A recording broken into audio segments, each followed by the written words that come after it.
तो यहाँ पर पहला जो क्वेश्चन है रोटेशनल डायनेमिक का क्वेश्चन समझते। क्वेश्चन बोल रहा है सम हाउ किसी भी तरह से एक जो एंड है ना, कुछ हादसा हो गया, वो rim of the bicycle. Rim बोले तो जो साइकिल का टायर होता है ना, उसका ये जो नीचे वाला हिस्सा दिख रहा है, ये या ये इसी को ले लो, इसको रिम बोलते हैं साइकिल, समझ गए। तो ये जो चीटी होती है वो साइकिल के रिम पे अटक गई है, स्टक हो गई। उस साइकिल का जो व्हील है, ये जो व्हील है, ये गोल होता है ना व्हील टायर का, उसका डायमीटर दिया हुआ है। कितना दिया है? 1 मीटर। तो पहले क्वेश्चन में हमें गिवन में क्या दिया है? Diameter of wheel which is nothing but 1 metre. while the bicycle is on a central stand. Central stand मतलब उसको स्टैंड पे खड़ा रखते हैं ना, central stand. Wheel is set into rotation. Central stand जैसे भैया साइकिल में होता है ना, ऐसा स्टैंड होता है जिसको जैसे क्या हो रहा है, जो व्हील है वो रोटेट हो रहा है, समझ रहे हो। यानी इट अटेन फ्रिक्वेंसी, कितनी स्पीड में रोटेट हो रहा है?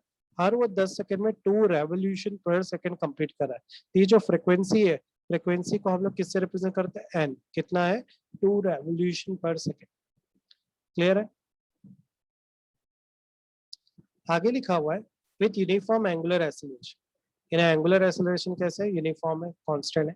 बोला calculate the number of revolution. पर अगर 10 सेकंड में वो 2 का रेवोल्यूशन कर रहा है, तो बताओ एक complete number of revolution completed by an and in this 10 second. तो ये रिम का साइकिल जो एक कंप्लीट रेवोल्यूशन कर रहा है ना 10 सेकंड में, इस एंड के साथ उसको 10 सेकंड में वो कितना रेवोल्यूशन कंप्लीट करेगा वो बताने बोल रहा है। जब ये एंड पे स्टक हो गई ना, तो उसका कितना रेवोल्यूशन हो रहा है वो पता करना है हम लोग को। दैट मीन्स हमें एन पता करना है, number of revolution, time taken by first complete revolution. और दूसरा हमें ये पता करना है कि फर्स्ट रेवोल्यूशन होने के लिए कितना टाइम लगा, वो भी पता करना है। यानी फर्स्ट टाइम जब एक कंप्लीट साइकिल का चक्कर हुआ ना, तो कितना टाइम लगा उस कंप्लीट चक्कर को करने के लिए, यानी T1 पता करना है। उसके बाद लास्ट कंप्लीट रेवोल्यूशन, एक लास्ट कंप्लीट रेवोल्यूशन कितने सेकंड में हुआ है? 10 सेकंड में। दैट मीन्स T10 पता करना है हमें कि T10 में कितना रेवोल्यूशन हो रहा है, कितना टाइम रहेगा। समझ रहे? सवाल समझ में आया क्या पहला? और गिवन पार्ट। हाँ समीर, हमजा, तो हम लोग आगे बढ़ जाते हैं। ठीक है, अगर गिवन और सवाल का ये सारा हिस्सा समझ में आ गया तो हम लोग आसानी से आगे बढ़ सकते हैं।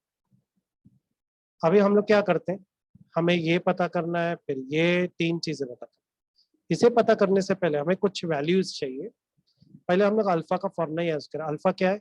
Omega minus omega 0 upon T. अब ये कैसे बना, तो मैं जरा ऊपर लिखता हूँ। ये ओमेगा टी को ले लो लेफ्ट साइड, तो ये हो जाएगा okay alpha t is equal to omega minus omega 0, बराबर। यही फॉर्मूले को देखो मैंने लिखा है, तो इस फॉर्मूले को ध्यान से देखो। ठीक, किसका फॉर्मूला पता है क्या? A t is equal to v minus u. कुछ याद है? ये जो न्यूटन का फॉर्मूला है, इस फॉर्मूले से ये फॉर्मूला बनाया गया, समझ गए, रोटेशन का। अब क्या करेंगे, सवाल में वापस से आना पड़ेगा। सवाल में लिखा हुआ है एक साइकिल जब कंप्लीट रेवोल्यूशन करता है तो एक सर्कल का कंप्लीट सर्कुलर मोशन करता है।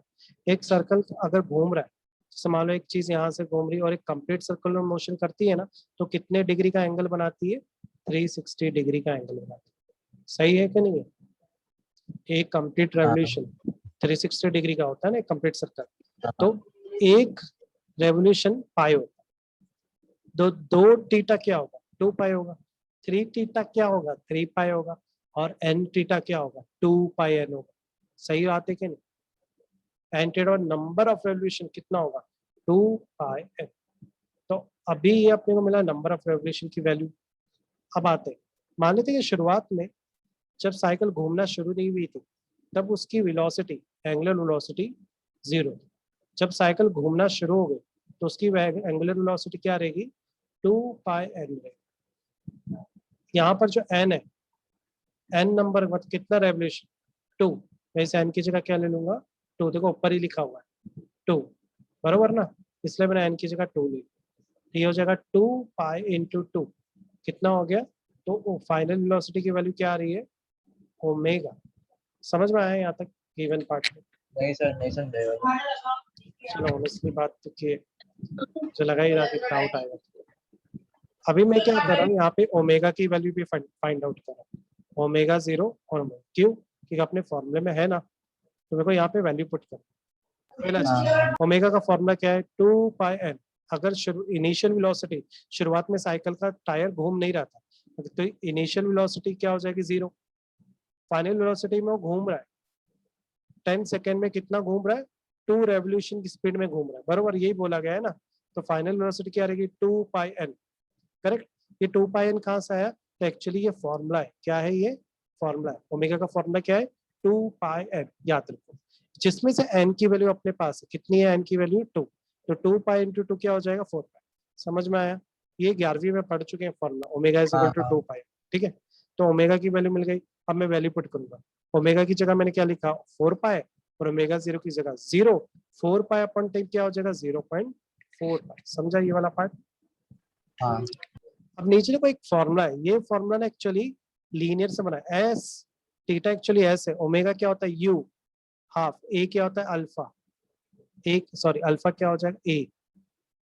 अब कुछ याद है, ये तो न्यूटन का काइनेमेटिकल इक्वेशन का फॉर्मूला है, हमने यहाँ पे वो फॉर्मूला यूज किया है, बस समझ गए। क्योंकि रोटेशन की स्टडी कर रहे हैं ना, इसलिए हम लोग को फॉर्मूले में चीज सिंबल बदलने पड़ते हैं। तो थीटा इज इक्वल टू क्या हो जाएगा omega 0 plus 1/2 alpha T square. Omega 0 की वैल्यू क्या है, अभी अभी देखे 0, मैंने 0 रखा हाफ। अल्फा की वैल्यू क्या है, तो अल्फा की वैल्यू 0.4π, अल्फा दिया हुआ है क्या, अल्फा की वैल्यू दी हुई है क्या 0.4π, हाँ अल्फा की वैल्यू दी नहीं है, अभी अभी देखो ऊपर हम लोगों ने सॉल्व किया है, तो सॉल्व करने पर अल्फा की वैल्यू क्या मिली मेरे को 0.4π। आगे टी कितना है हमारा, टी है 10 सेकेंड, तो 10 का स्क्वायर। समझ में आ रहा है कैसे वैल्यू पुट किया है यहाँ पे। अब यहाँ पर हाँ 10 अपने पास 10 का स्क्वायर क्या हो जाएगा 100, और 0.5 को मैंने 1 के पास लिख दिया, तो 0.4π इंटू 100/2। अब ये 2 से ये 0.4 को डिवाइड करो, तो तुम्हें मिलेगा 0.2π इंटू 100। ये वैल्यू किसकी आई, टीटा की है। इसको और फर्दर सॉल्व करो, तो टीटा की वैल्यू आपको क्या मिलेगी, theta is equal sir to 0.4π/2 कैसे हुआ? ये दिख रहा है 0.4π, इसको 1 के पास हाँ ले लिया और कुछ नहीं किया, ये 0.4π को 1 से मल्टीप्लाई किए तो 0.4π बचेगा ना, और 10 का स्क्वायर 100, और 2 एज इट इज नीचे, समझा। हाँ पक्का? तो अभी 2 से हाँ 0.4 को डिवाइड करेंगे तो 0.2π इंटू 100 आएगा ना, 0.2π को 100 से मल्टीप्लाई करोगे तो क्या मिलेगा, theta is equal to 20π। Clear है, तो यहाँ पे थीटा और अल्फा की वैल्यू अपने पास आ गई है। अब मेरे को एन निकालना है, यहाँ जरा ध्यान दो, 2πn क्या है, 2πn एन थीटा को रिप्रेजेंट कर रहा है, करेक्ट ना, थीटा को रिप्रेजेंट कर रहा है, एन बोलो या एन थीटा, तो एन क्या हो जाएगा, नहीं नहीं नहीं, theta is equal to 2πn। यहाँ पे एक्चुअली फॉर्मूला कौन सा यूज किया है, थीटा का, थीटा का फॉर्मूला क्या है 2πn। ये फॉर्मूला का भी यूज करेंगे जब n नंबर ऑफ थीटा दिया रहेगा, एक थीटा की वैल्यू क्या है पाई, अगर नंबर ऑफ थीटा रहेंगे तो वैल्यू क्या रहेगी 2πn, यही हम लोग ने यहाँ से समझा है ना। तो उसी फॉर्मूले को आपने एडजस्ट किया, n को इधर ही रखा है और 2π को लेफ्ट साइड ले लिया, तो ये हो जाएगा थीटा इज इक्वल अपॉन 2π। अब थीटा की वैल्यू अपने पास है 20π, और 2π एज इट इज, पाई से पाई कटा, 2 टाइम्स 20, तो n की वैल्यू क्या आ रही है, number of revolution, n number of revolution की वैल्यू आ रही है 10 रेवोल्यूशन। अब वापस से देखो नीचे मैंने थीटा का फॉर्मूला दोबारा यूज किया, देखो हम लोगों ने एक पार्ट फाइंड आउट कर दिया, नंबर ऑफ रेवोल्यूशन। अब हम लोग को क्या पता करना है, time for first revolution and time for last revolution. यहाँ तक क्लियर है, पहला सम ही थोड़ा सा बड़ा है, बाकी सब इजी है, छोटे छोटे, ये 3 मार्क्स का सम।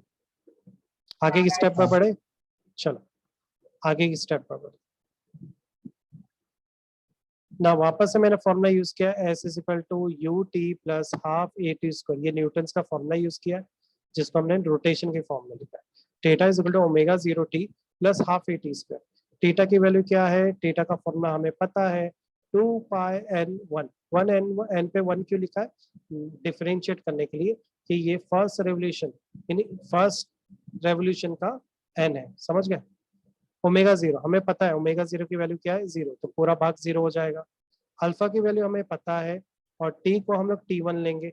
t1 क्यों ले रहा है, मेरे को फर्स्ट इंटरवल के टाइम का रेवोल्यूशन निकालना है। n1 की वैल्यू क्या हो जाएगी, मान लेते फर्स्ट टाइम इंटरवल में एक ही रेवोल्यूशन हो रहा हो, बरोबर कि नहीं, तो मैं यहाँ n1 की जगह 1 लूंगा, 2 पाई तो एज इट इज है।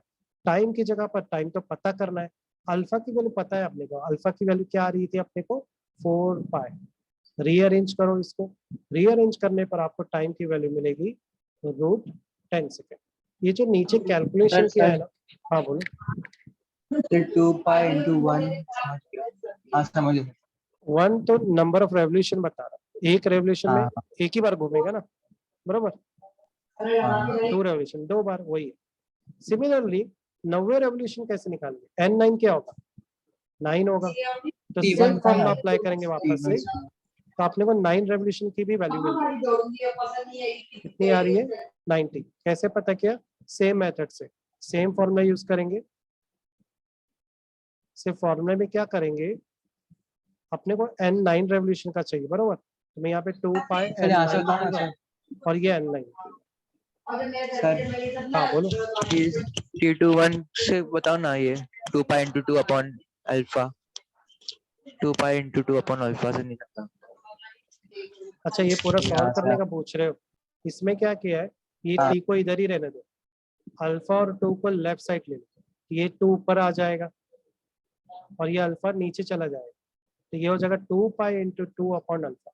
अल्फा की वैल्यू अपने को पता है कितनी आई थी 0.4 पाई, ठीक है। अब डिवाइड करो 0.4 पाई को 4 से पाई कटा, 4 1 जा 4 होगा, करेक्ट, ये आएगा 1, नीचे आएगा 0.1, 0.1 को ऊपर करोगे तो वो 10 बन जाएगा, पता है ना 0.1 है ना, जब ऊपर जाएगा तो हाँ ये समझ 10 बन गए। जाएगा।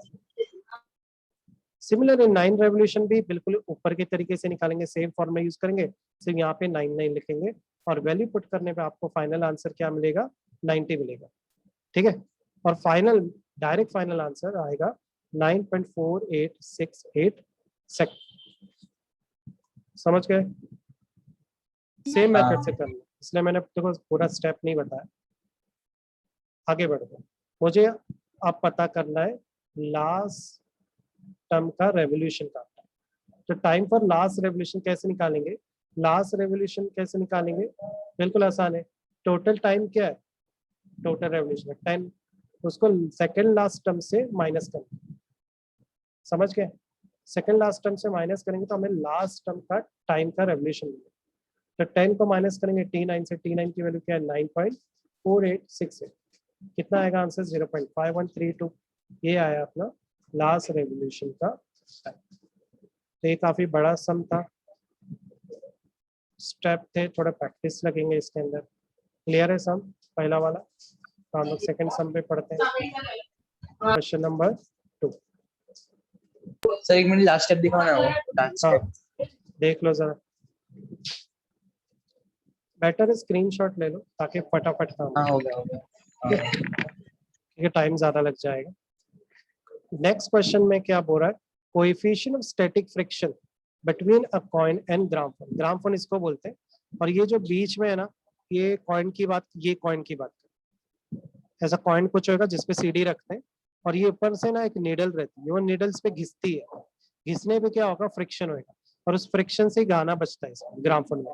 ये पुराने जमाने का रेडियो फोन, पता है ना। तो बोल रहा है कि कोएफिशिएंट स्टैटिक फ्रिक्शन है ना वो 0.5 है। फ्रिक्शन को कैसे रिप्रेजेंट करते हैं म्यू एस से, म्यू एस की वैल्यू क्या है 0.5। रेडियस ऑफ द डिस्क दिया हुआ है 8 सेंटीमीटर, रेडियस को किससे रिप्रेजेंट करेंगे हम लोग, कैपिटल आर से, कैपिटल आर से हम लोग रिप्रेजेंट करेंगे, कैपिटल आर क्या है हमारा 8 सेंटीमीटर, ठीक है। आगे बढ़ो, सेंटीमीटर को हम लोग कन्वर्ट करेंगे मीटर में, तो क्या करेंगे 8 सेंटीमीटर का हो जाएगा 8 × 10⁻⁻2 मीटर। आगे लिखा है initially the centre of the coin is 5 centimetre away from the centre of the disc. तो ये 5 सेंटीमीटर क्या है, सेंटर से डिस्क तक का डिस्टेंस, सेंटर से डिस्क तक का सेंटर डिस्टेंस, मतलब अगेन रेडियस दिया हुआ, इस रेडियस को हम लोग स्मॉल आर से रिप्रेजेंट करेंगे, कितना दिया है 5 सेंटीमीटर, तो अगेन इसको कन्वर्ट करेंगे मीटर में, तो ये हो जाएगा पाई × 10⁻⁻2 मीटर। हमें क्या फाइंड करना है, आगे लिखा है at what minimum frequency will it start slipping from there, मतलब कितनी मिनिमम फ्रीक्वेंसी में वो जो कॉइन है वो नीडल से या फ्रिक्शन से स्लिप हो जाए, फ्रिक्शन नहीं होगा। By what factor will the answer change if the coin is almost the rim, हो रहा है तो कॉइन मान लो रिम पे है, रिम बोले तो करीब का हिस्से को बोल रहा है, फिर ये डिस्क आता है ना, तो ये हिस्से को रिम बोल रहा है, ठीक है, ऑलमोस्ट। तो हम लोग को क्या पता करना है, फ्रिक्वेंसी पता करनी है, दो फ्रिक्वेंसी, पहले इनिशियल और एक फाइनल फ्रिक्वेंसी, ठीक है। फॉर्मूला हमारे पास है, क्या है formula, v square is equal to mu r g. वी का फॉर्मूला हम लोग को पता है, वी का फॉर्मूला क्या है, आर ओमेगा, यहाँ पे मिलेगा r one square omega square, या आर स्क्वायर, एक्चुअली यहाँ वन की जरूरत है ही नहीं लगाने की, तो ये जरा अपन सही करते हैं, ये जो वन लगा है इसकी जरूरत नहीं, पूरा चेंज, ठीक है। अब आर से आर कट जाएगा, आर से आर कटा, एक आर से ये आर कटा, क्या बचा, r is equal to 2πn1 equal to mu जी।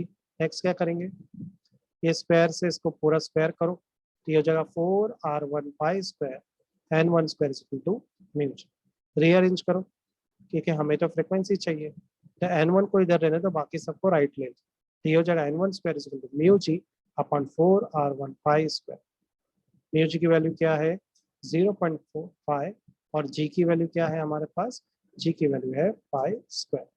तो वैल्यू पुट करना है, यहाँ से शुरू करना है। अब बोलेंगे जी की वैल्यू कहाँ है, देखो यहाँ पे गिवन में दी हुई। नेक्स्ट 4r1 की वैल्यू क्या है, pi centimetre, pi into 10⁻⁻2 metre. Next pi का स्क्वायर एज इट इज, अब पाई से पाई का स्क्वायर कट गया, करेक्ट। रिमेनिंग जो बचा उसको सॉल्व करेंगे, आपको फाइनल आंसर क्या मिलेगा, 3.978, ठीक है। अब ये तो स्क्वायर भी है ना, हाँ बोलो सर चलो। ये एक पाई ऊपर कैसे चले गया, कौन सा पाई, 0.5 इंटू पाई स्क्वायर है ना, हाँ तो सर 2 पाई कहाँ से आ गए वो, पाई तो स्क्वायर पाई वो भी। इसलिए आ गए, उसने काटा ही नहीं।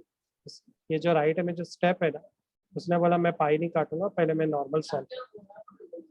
जरा ध्यान दे, तो तीनों के तीनों पाई आपको यहाँ दिख रहे हैं, एडमिशन सॉल्व ही नहीं की।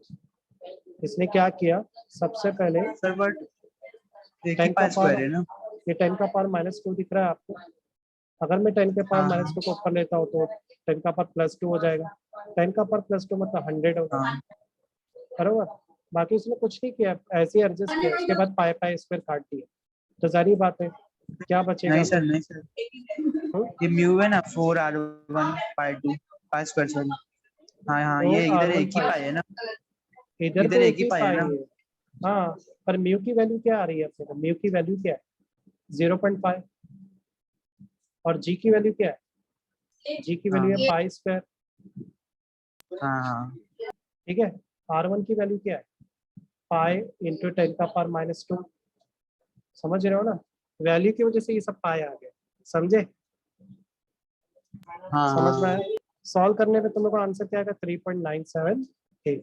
अब ये n1 का स्क्वायर राइट साइड ले लेंगे तो स्क्वायर रूट बन जाएगा, अब 3.97 का स्क्वायर रूट निकालेंगे लॉग टेबल की मदद से, तो तुम्हें आंसर आएगा 1.995 which is approximately equal to 2 revolution per second. अरे 2 नंबर के करीब है ना, तो डायरेक्ट ले लो।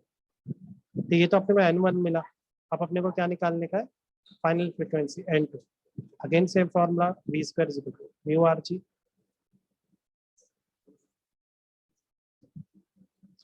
फिर से रीअरेंज सेम तरीके से कर रहे हैं, है ना। तो ओवरऑल देखा जाए तो दोनों में फॉर्मूला सेम ही बनता है, करेक्ट। तो मैं बोल सकता पहले की म्यू की वैल्यू और बाद की म्यू की वैल्यू एक जैसी है, तो can we write like this कि पहले का R1 n1 स्क्वायर बराबर होगा बाद के R2 n2 स्क्वायर के। रीअरेंज करो इसको, हाँ तो ये हो जाएगा n2 upon n1 bracket square is equal to R1 upon R2। R1 और R2 की वैल्यू अपने पास है, R1 की वैल्यू है 5 इंटू 10 का पावर -2 और R2 की वैल्यू है 8 इंटू 10 का पावर -2। तो ये कहाँ से ली गई है, एक्चुअली ये जो भाग है इसको क्या बोला गया है, R2 बोला गया, तो सारा रीअरेंज कर देता है अपन, है ना, ताकि कंफ्यूजन ना, R2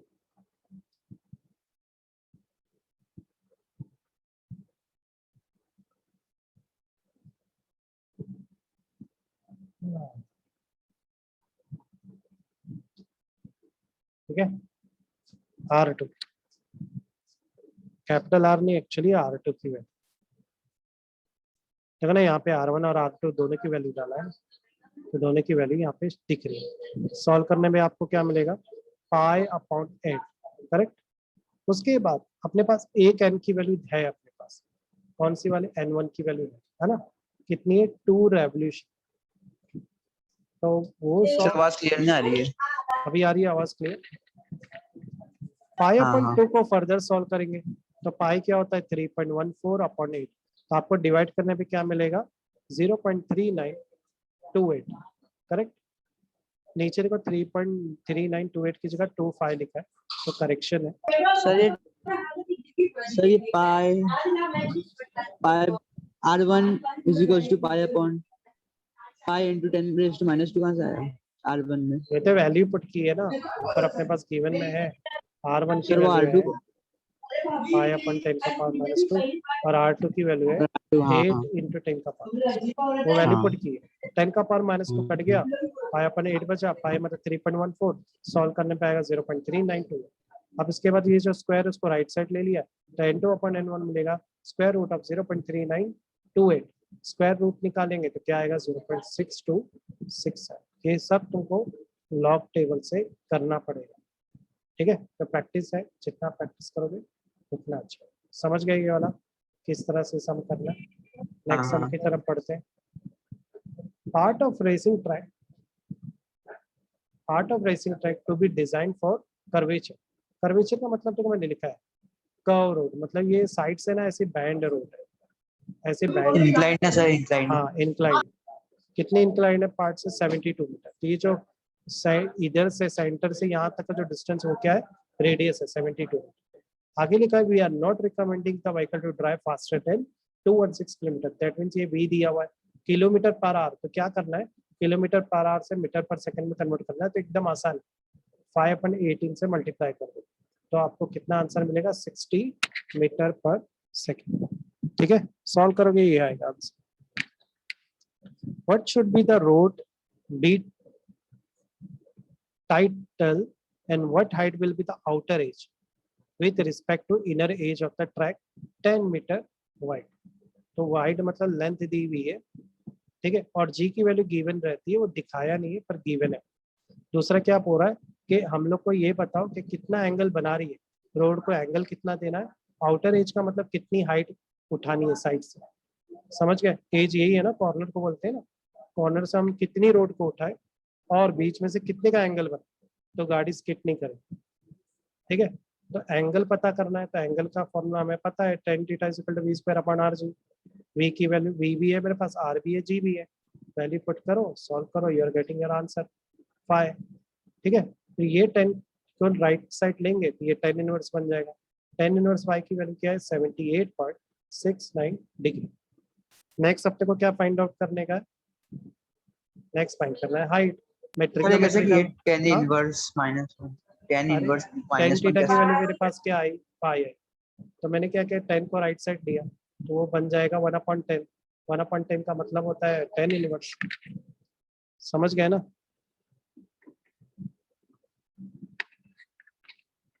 देखो कोई भी चीज इस तरह से लिखी है 1/a, इसके ऊपर 1 है, अगर मैं इसको ऊपर लेता हूँ a -1 बन जाएगा, नहीं नीचे वो +1। हाँ। जैसे यहाँ पे tan इनवर्स का मतलब क्या है, 10 को राइट साइड लूंगा तो वो 1/10 बन जाएगा।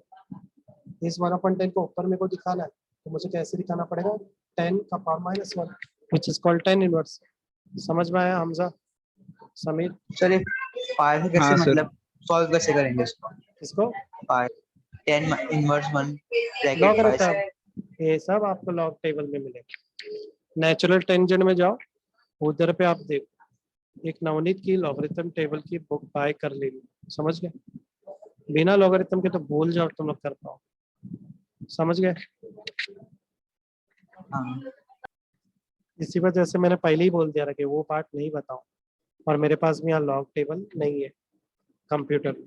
जैसे फोटो खींची है तो नेचुरल टेंजेंट फाई देखना है, उसमें आपको 78.69 डिग्री ही आंसर मिलेगा। इधर मुझे नहीं पता लॉगरिथम टेबल कहाँ पे रखा हुआ है, अगर इजीली मिल जाए तो मैं बता दूंगा तुम लोग को। तो यहाँ इतना मुझे दिख नहीं रहा है ना लॉग टेबल, कोई बात नहीं।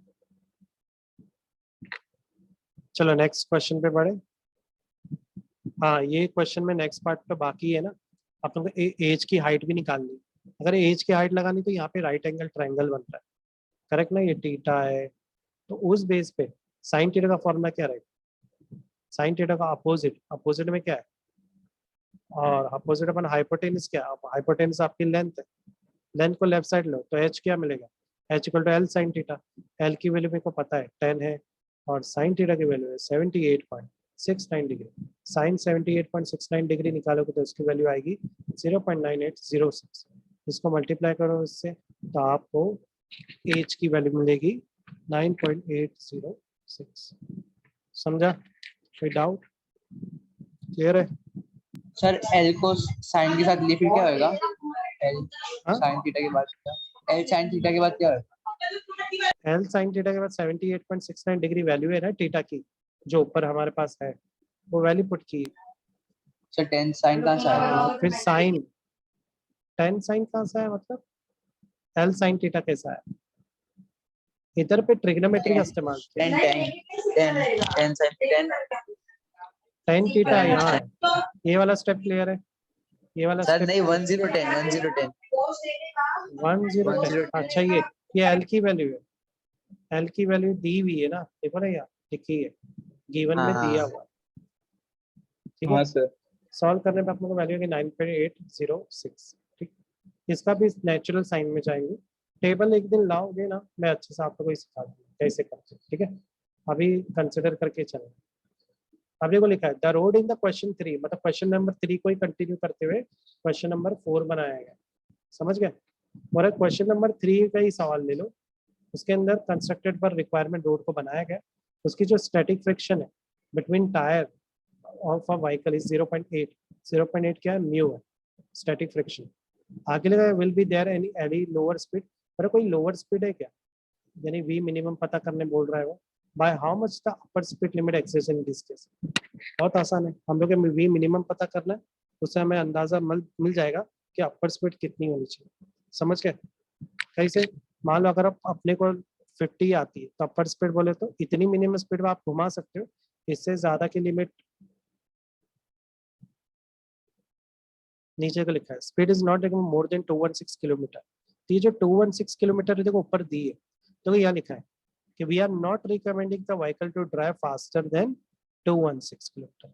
तो और यहाँ पे क्या बोल रहा है कि मिनिमम स्पीड पता करो, और ये भी बताओ कि अपर स्पीड की लिमिट कितनी होगी, तो अपर स्पीड लिमिट तो पहले से दी हुई है, तो अपने को सिर्फ क्या पता करने का है, लोअर स्पीड, समझ गए, है ना। हाँ तो इसलिए मिनिमम पे ही ध्यान दे, तो फॉर्मूला अपने पास वी मिनिमम का R G tan theta minus mu S अपन 1 प्लस म्यू टेन थीटा, अपने पास टेन थीटा की वैल्यू दी है, अब बोलेंगे सर किधर, क्वेश्चन नंबर 3 में दी है कि नहीं, म्यू एस की वैल्यू इसमें दी है 0.8, म्यू की दी है, टेन थीटा की वैल्यू अपने को क्वेश्चन नंबर 3 में दी है, तो वैल्यू पुट करेंगे, टेन थीटा की वैल्यू क्या आई थी, 5 आई थी, सॉल्व करेंगे, सॉल्व करने पे आपको फाइनल वैल्यू क्या मिलेगी, 24.59 मीटर पर सेकेंड। तुम्हें मीटर से किलोमीटर में कन्वर्ट करना है तो क्या करो, 18/5 से मल्टीप्लाई करो, समझ गए। ये कैसा है उसके लिए जानकारी लेने की जरूरत नहीं है, एक अच्छा ट्रिक है, ठीक है। आपको फाइनल आंसर क्या मिलेगा, 88.5 किलोमीटर, तो ये है मिनिमम स्पीड जिसमें गाड़ी इजिली टर्न ले सकती। नेक्स्ट क्वेश्चन की तरफ बढ़ते हैं हम लोग, 5वां क्वेश्चन है, ड्यूरिंग अ स्टंट, ये देखो दिख रहा है वॉल ऑफ डेथ, तो मैं बंदा स्टंट कर रहा है, हाँ but during the stunt a cyclist is undertaking horizontal circle inside a cylindrical wall of radius 6.05 metre, तो रेडियस कितना दिया है 6.05, यानी यहाँ मान लो एक इमेजिनरी सेंटर है, वहां से ये साइकिल कहाँ पर है वहां तक का रेडियस दिया, आगे लिखा है if the necessary friction coefficient is 0.5, तो 0.5 क्या है, कोएफिशिएंट यानी फ्रिक्शन फोर्स है, how much minimum speed should be stunt artist maintain, वो पूछ रहा है कि ये कितनी मिनिमम स्पीड में घूमेगा तो ये स्टंट आर्टिस्ट नीचे नहीं गिरेगा, दैट मीन्स अपने को वापस से क्या पता करना है, वी मिनिमम पता करना, बरोबर। Mass of the artist is 50 kilogram, mass दिया हुआ है, if she or he increases the speed by 20%, how much will be force of friction? अगर वो अपनी स्पीड 20% बढ़ाता है तो बताओ उस पर कितना फोर्स ऑफ फ्रिक्शन लग रहा है। ठीक है, तो सारी वैल्यू दी हुई है। ठीक है, पहले फॉर्मूला अपने पास है mu N is equal to mu g, correct. N का फॉर्मूला क्या है, यहाँ पे एन जो है नॉर्मल रिएक्शन फोर्स, उसका डायरेक्शन और सेंट्रीपिटल फोर्स का डायरेक्शन सेम है, बराबर के नहीं। तो मैं बोलूंगा कि mu N N M g बराबर है, और एन क्या है वो है M B square upon R, क्योंकि एन और सेंट्रीपिटल फोर्स बराबर है। अगर दोनों बराबर है तो दोनों का फॉर्मूला भी सेम हो जाएगा। समझ में आ रही है, M V square upon R कैसे आया, आप एम से एम कटा, क्या बचा वी स्क्वायर को यही लेने तो आर और म्यू को राइट साइड ले लो, तो वी स्क्वायर हो जाएगा R G upon mu, R भी अपने पास जी भी है और म्यू भी है। वैल्यू पुट करने का, सॉल्व करने में तुम्हें आंसर मिलेगा 121 वी स्क्वायर। अब वी स्क्वायर का स्क्वायर वहां भेजो तो वी आएगा स्क्वायर रूट ऑफ 121, 121 का स्क्वायर रूट आएगा 11।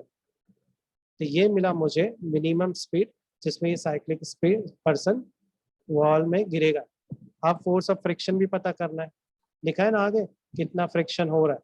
तो फोर्स ऑफ फ्रिक्शन जो है, फ्रिक्शन का रगड़ाव कैसे ऊपर की तरफ है और ग्रेविटी नीचे की तरफ काम करती है, दोनों एक दूसरे के अपोजिट है, दैट मीन दोनों एक दूसरे के बराबर है। तो एफ एस हो जाएगा एम जी, एम बी है मेरे पास 50 किलो और जी है 10, सॉल्व करने पे आएगा 500 न्यूटन। समझ में आया कैसे किए, ये तो बहुत इजी था, बिना किसी लॉगरिथम के हो जाएगा। क्लियर है, नेक्स्ट क्वेश्चन की तरफ बढ़े। क्वेश्चन नंबर 6, बोले एक पेंडुलम है, मासलेस पेंडुलम है जिसकी लेंथ 20 सेंटीमीटर, तो यहाँ से लेके यहाँ तक जो पेंडुलम है उसकी लेंथ दी है कितनी 20 सेंटीमीटर। लेंथ 20 सेंटीमीटर है, 20 मीटर में कन्वर्ट करेंगे तो हो जाएगा 0.2 मीटर, या इसको ऐसे भी बोल सकते हैं 20 × 10 का पावर -2 मीटर, दोनों ही सही बराबर ना। आगे लिखा है मास दिया है, बॉब का मास कितना है 100 ग्राम, ग्राम को किलोग्राम में कन्वर्ट करेंगे, ठीक है हर एक यूनिट एसआई में होनी चाहिए अगर आपको न्यूमेरिकल सॉल्व करना है। तो किलोग्राम में हो जाएगा 0.1 किलोग्राम।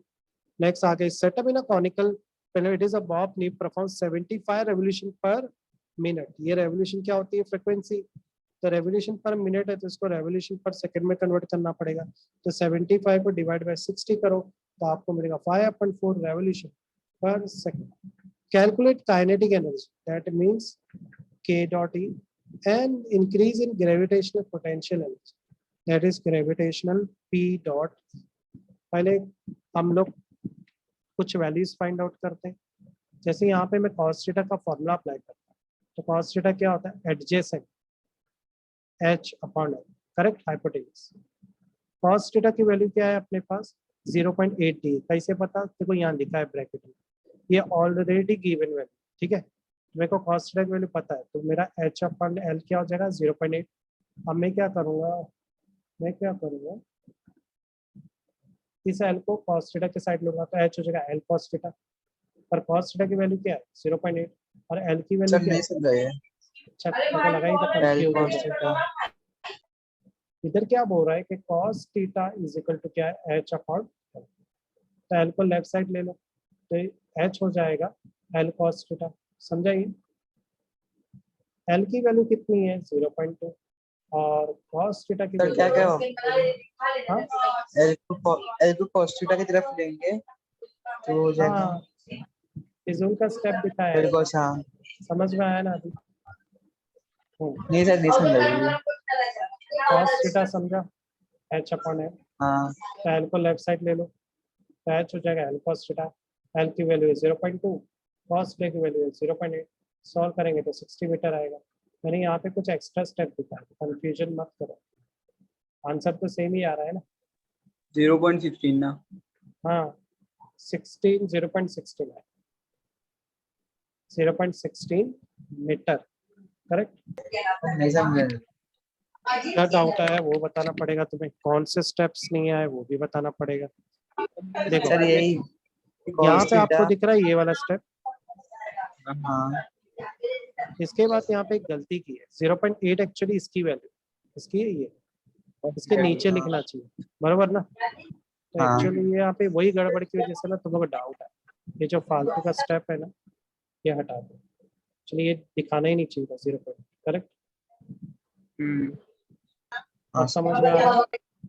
एक और है हाँ, सर, 0.16 के बाद डायरेक्ट 16 लिख दिए नीचे। हाँ, नीचे 0.16 मीटर लिखा है, फिर नीचे 16 मीटर लिखा है, तो पहले देखना पड़ेगा 0.2 वट है 16 के बाद ये बरोबर है 0.16 मीटर ही आए, और नीचे वो मतलब 16 लिखा है, तो इधर कुछ मिसिंग है पार्ट, करेक्ट ना। तो ये एक्चुअली वो गलत हो गया, इसको मत, इस step को ही हटा दो।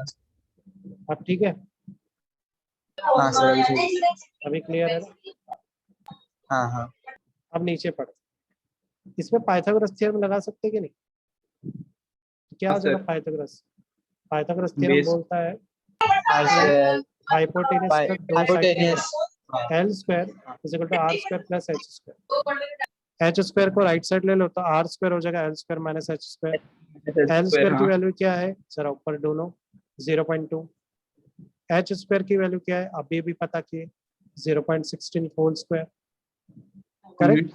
इस दोनों को स्क्वायर सर। करो तो 0.04 और 0.0256 आएगा, माइनस करने पे फाइनल आंसर आएगा 0.0144।